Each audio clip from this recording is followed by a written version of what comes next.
வாழ்க்கைக்கான வார்த்தை என்ற இந்த வலை ஒளிபரப்பிற்கு உங்களை வரவேற்கிறோம்.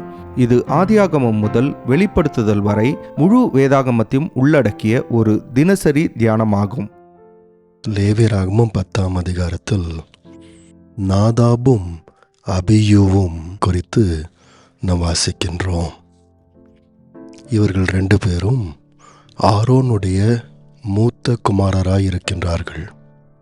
2 பேரும் அவர்களுடைய தகப்பனாகி ஆரோனோடு சேர்ந்து ஆசாரியர்களாய் இருக்கின்றார்கள்.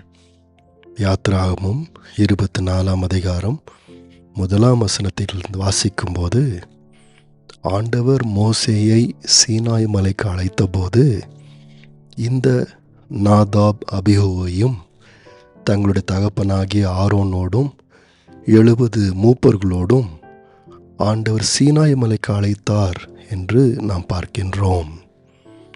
அதாவது இவர்கள் ஆண்டவரோடு நெருங்கி வர ஆண்டவர் அவர்களுக்கு ஒரு வாய்ப்பை கொடுத்திருந்தார்.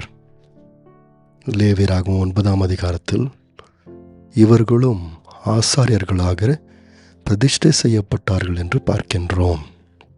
இப்பொழுது நாம் வாசிக்கும் 10ஆம் அதிகாரத்தில் அவர்களுடைய ஆசாரிய ஊழியத்தை அவர்கள் தொடங்குகின்றார்கள். ஆனால் மிகுந்த கவலைக்கிடமாக அவர்களுடைய ஊழியம் ஒரு மிகப்பெரிய அழிவில் முடிவடைகின்றது.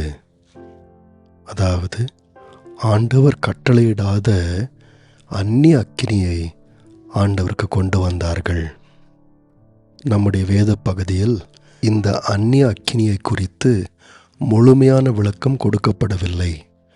ஆனால் ஒன்று மாத்திரம் நிச்சயமாய் சொல்லப்படுகின்றது. நாதாபும் அபியூவும் கர்த்தருடைய வார்த்தைக்கு விரோதமாக இதை செய்தார்கள் என்று பார்க்கின்றோம். அந்நிய அக்கினி என்னவா இருக்க முடியும்?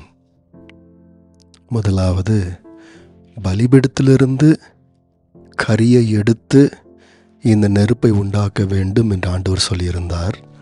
ஒருவேளை இவர்கள் வேறெங்கேயோ இருந்து நெருப்பை எடுத்திருக்கலாம். இல்லாவிட்டால் 2வதாக தவறான தூப கலசங்களை இல்லாவிட்டால் தூபத்தை பயன்படுத்தியிருக்கலாம். 3வதாக குறிக்கப்பட்ட நேரம் இல்லாத வேறு நேரத்தில் தூபத்தை காட்டியிருக்கலாம். 4வதாக குறிப்பிட்ட நேரம் இல்லாத நேரத்தில் மகா பரிசுத்தலத்திற்குள்ளே அவர்கள் பிரவேசித்திருக்கலாம்.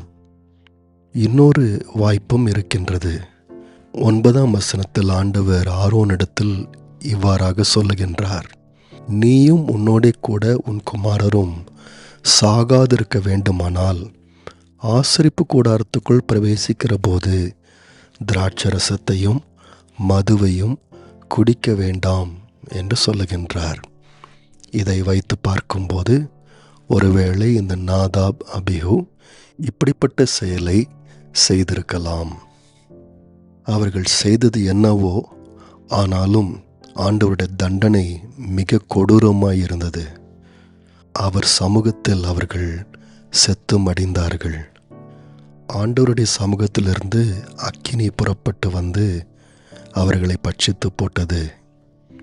நாம் இந்த பகுதியில் படிக்கின்றோம், அவருடைய உடைகள் நன்றாக தான் இருந்தது. ஆகவே ஒருவேளை இந்த அக்கினியானது அவருடைய முகங்களை பட்சித்திருக்கலாம் என்று கூட நாம் யூகிக்க முடியும். கடைசியாக அவர்களுடைய சடலங்கள் பாளையத்துக்கு வெளியே எடுத்து செல்லப்படுகின்றதை பார்க்கின்றோம். ஆரோன் மிகுந்த வேதனையிலும் அதிர்ச்சியிலும் இருக்கின்றதை நாம் பார்க்கின்றோம். ஆகவே அவர் பேசுவது கூட கிடையாது. மோசே மாத்திரம்தான் பேசுகின்றார்.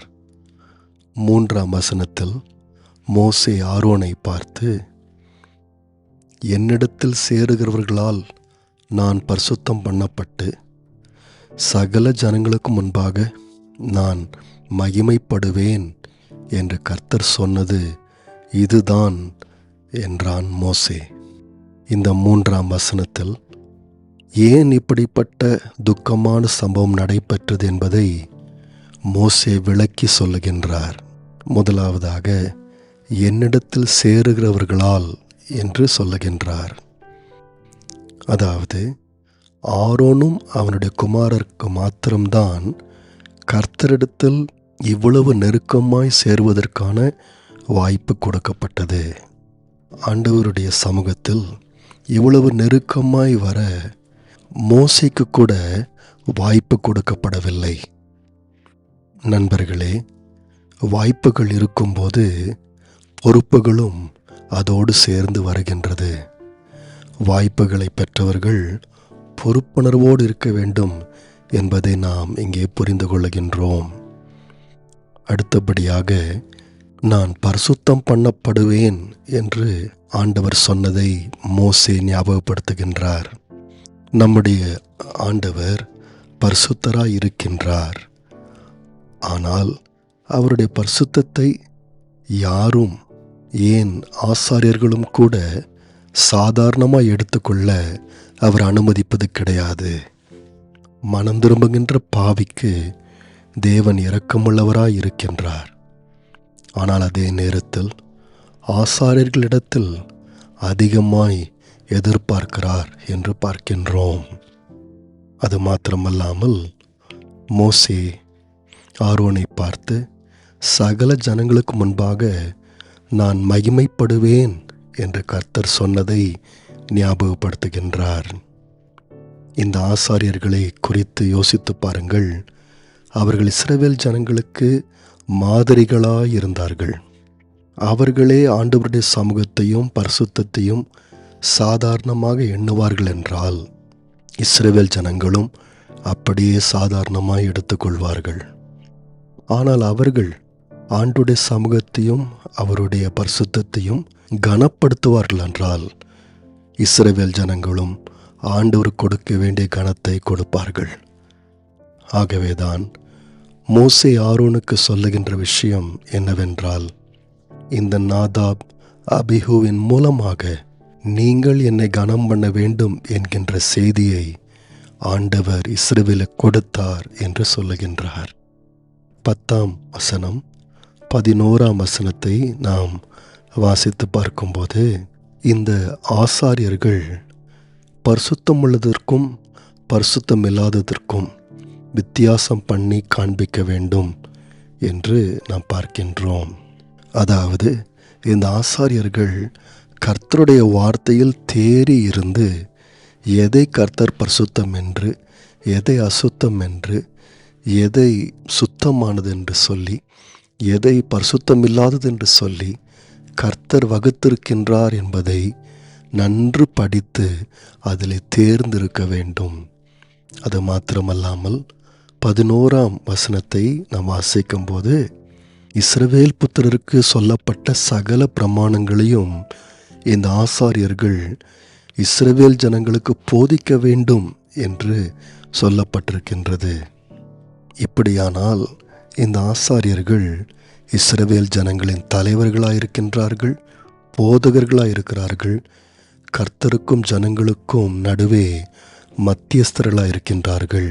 அது மாத்திரமல்லாமல் உண்மையில் எழுத்தின் பிரகாரமாகவே கர்த்தருடைய சமூகத்தில் அவர்கள் நிற்கிறார்கள். ஆகவே இவர்கள் மேலே அதிகமான எதிர்பார்ப்பு இருக்கின்றதை நாம் இங்கே பார்க்கின்றோம். இன்றைக்குள்ள மக்களுக்கு இங்கே சொல்லப்பட்ட காரியம் மிகவும் கடினமானதாக தோன்றலாம். ஏனென்றால் 6ஆம் 7ஆம் வசனத்தில் இந்த நாதாப் அபியூவுக்காக ஆரோனும் அவனுடைய மற்ற குமாரரும் துக்கம் கூட கொண்டாடக்கூடாது என்று சொல்லுகின்றார். ஆரோனுடைய உறவினர்களும் இஸ்ரவேல் ஜனங்களும் துக்கம் கொண்டாடலாம். ஆனால் ஆரோனும் அவனுடைய மற்ற பிள்ளைகளும் ஆண்டவருடைய பிரகாரத்தை விட்டு வெளியே போகக்கூடாது. ஏனென்றால் ஆண்டவருடைய அபிஷேக தைலம் இன்னும் அவர்கள் மேல் இருக்கிறது என்று உணர்த்துகின்றார். மறுபடியுமாக ஆசாரியர்களிடத்தில் அவ்வளவு அதிகமாக எதிர்பார்க்கப்படுகின்றதை நாம் பார்க்கின்றோம். இது மாத்திரமல்லாமல் மோசேக்கும் ஆரோனுக்கும் கிட்டத்தட்ட ஒரு வாக்குவாதம் எழும்புகின்றது. பாவ நிவாரண பலியை குறித்துதான ஒரு பேச்சு வருகின்றது. அது என்னவென்றால், அதற்கு முந்தின நாள் ஆரோன் ஜனங்களுக்காக ஒரு ஆட்டை பாவ நிவாரண பலியாய் செலுத்தியிருக்கின்றார். ஆனால் இப்பொழுதோ ஆரோனும் அவனுடைய குமாரரும் அந்த பலியிலிருந்து உணவை எடுத்து சாப்பிடாமல் அதை முழுமையாக தகனித்து விட்டபடியினாலே மோசே கோபப்படுகின்றார். அதாவது இந்த நாதாப் அபிகு போலவே ஆண்டவர் சொன்ன இன்னொரு கட்டளையை ஆரோனும் அவனுடைய குமாரரும் பின்பற்றவில்லையோ என்று மோசே ஆதங்கப்படுகின்றார். பாருங்கள், தன்னுடைய பிள்ளைகளை இழந்த அந்த நேரத்தில் கூட ஏன் கர்த்தருடைய வார்த்தையின்படி நீ செய்யவில்லை என்று மோசே கேட்பது நமக்கு ஒரு பெரிய பாரத்தை ஆரோன் மேல் வைத்தது போல தோன்றலாம். ஆனால் நண்பர்களே, இந்த மிக துக்கமான சம்பவம் ஒரு காரியத்தை நமக்கு வலியுறுத்தி காண்பிக்கின்றது. கிறிஸ்தவ தலைவர்களாக மற்றவர்களுக்கு எடுத்துக்காட்டாக இருக்கின்றவர்கள் ஆண்டவருடைய விஷயங்களில் மிக கவனமாயிருக்க வேண்டும்.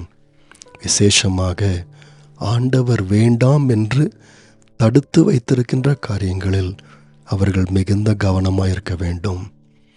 ஏனென்றால் அநேகர் அவருடைய விசுவாச வாழ்க்கைக்கென்று மாதிரிகளாக இந்த தலைவர்களை வைத்திருக்கின்றார்கள். ஆண்டவரால் ஏற்படுத்தப்பட்ட கனத்திற்குரிய தலைவர்கள் கர்த்தருக்கு பரிசுத்தத்தை காப்பாற்றும் போது அநேக மக்கள் பயன்படுகின்றார்கள்.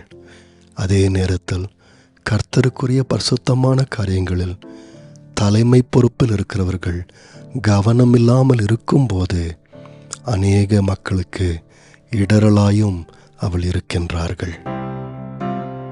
நேயர்களே, இந்நிகழ்ச்சியை கேட்டதற்காய் நன்றி. மீண்டும் ஒரு புதிய அத்தியாயத்துடன் வாழ்க்கைக்கான வார்த்தையில் நாளை சந்திப்போம்.